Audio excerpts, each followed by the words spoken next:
so out of reach for so many people. Some people want to blame the investor, and I can say, yeah, probably a little bit. That's a lot to do with a lot of things. Let's go into it real quick. The institutional investor footprint is shrinking. Why is that?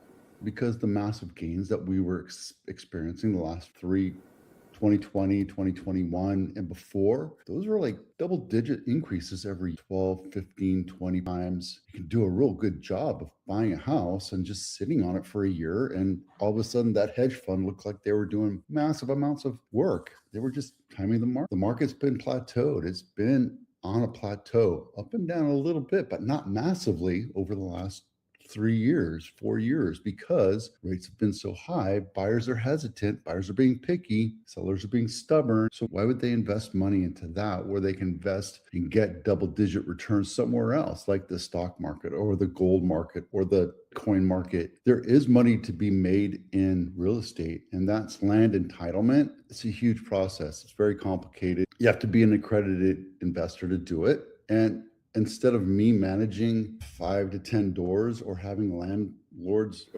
property managers do it, I could take that money that I have and double it in 3 years. So why would I do real estate where I have to fix HVACs and dishwashers and, I don't know, screen doors and replace light bulbs? Oh, my place got hit by a tornado. I better go get my insurance company. Oh, my insurance company is going to go more expensive. This has all happened to me as a landlord. And it just, pass or fail, that's just the way things are. When you're a landlord, you are a handyman. When you are a landlord, you are multiple things. There's a lot of advantages to being a mom and pop. But if you look at this right here, and I suggest you read this article because it's very eye-opening. And my suggestion is I'll segue into why we have housing affordability problems here, right? When you're a landlord, you're active. It's not passive at all. When you seek land entitlement, if you want to learn more about it, I'm happy to share what I know. Financial intelligence is all about telling you how to get to the next level and learning about things that I was never taught. I learned over time about different options, and there's thousands of different options out there. Okay,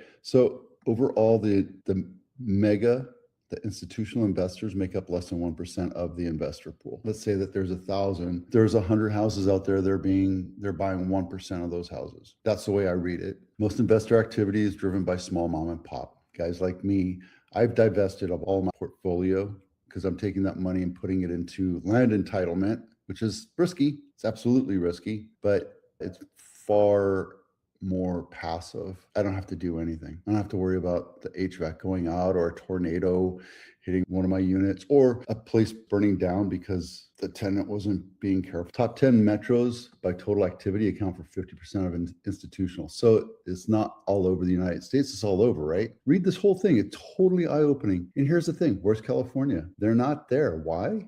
Open Door was there or is there. They're still buying and selling. They're still intruding, but they're going to take their time to take their purchase. But for the most part, BlackRock and all these other companies that are out there, they're not going to California because affordability is out the door. So question is, Vito, why is housing affordability so out the door for so many people? Greed. And it's greed that you have and greed that I have and greed that all the institutional investors and mom and pop investors and every buyer and seller on the market has. It's natural human condition to have greed. And when the conditions were right, i.e. 2% interest rates or 2.5% or 3%, whatever you want to call it, there was a lot of competition. When there's a lot of competition, home prices go sky high. They go uncomfortably high for many, many, many people.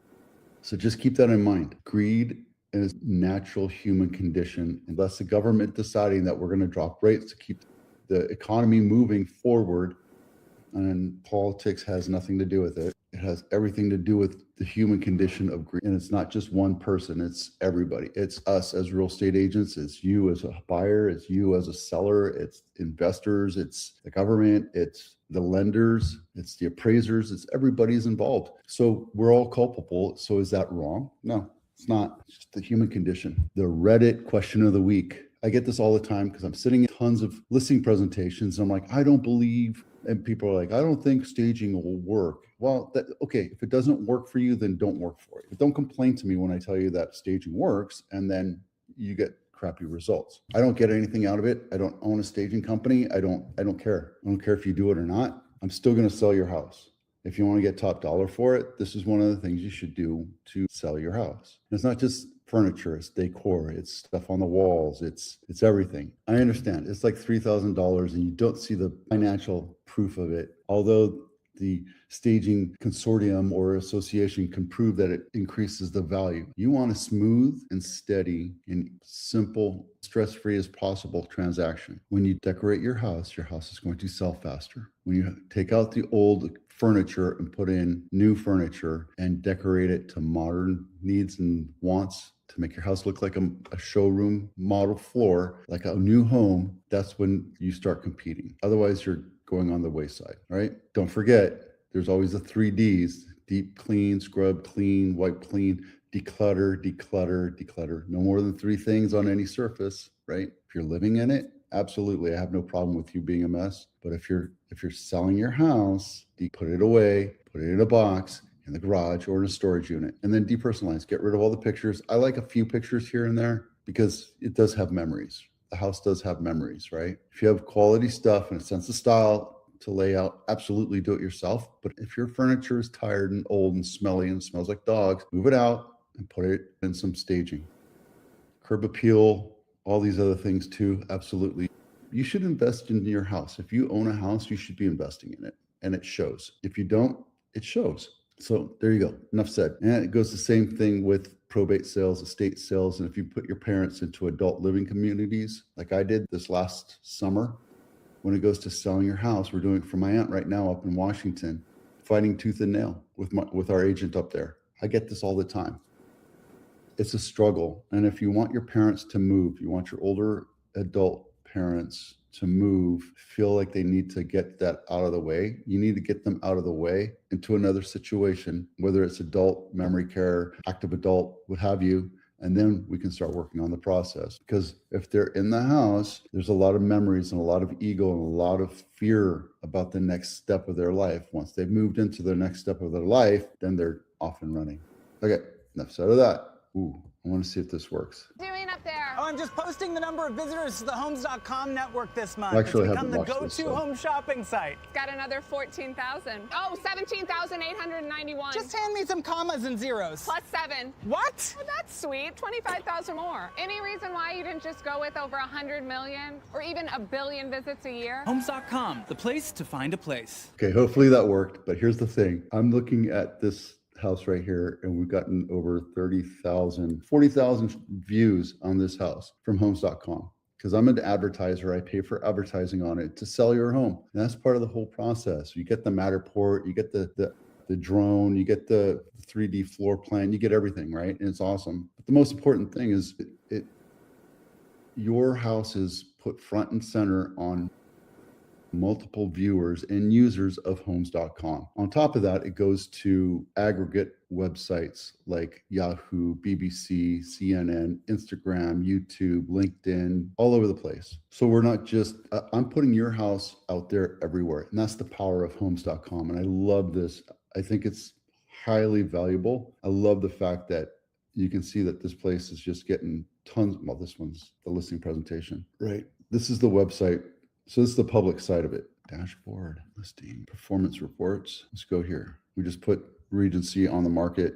We had 700 display views. That's the ESPN and CNN. We had 139 detailed interested people looking at that property. We've had top of the search results is 3,000 and Matterport views is 13. So it's funny because Matterport, everybody's like, oh, we do Matterport, we do. How many times have you actually looked at a Matterport, right? I actually have my own off-brand version of Matterport, but because I'm paying for this, I get it included. So it's nice to have, right? You get all this activity, top traffic sources, 74% is property search page. Well, that's within homes.com, right? And yet we're still getting 40,000 views. And that's what we talk about every day here, right? More eyes on your listing, more showings, more disclosures, more inquiries. It's important for us to go through and understand how this value plays out and why it's a value to you. So I think it's great.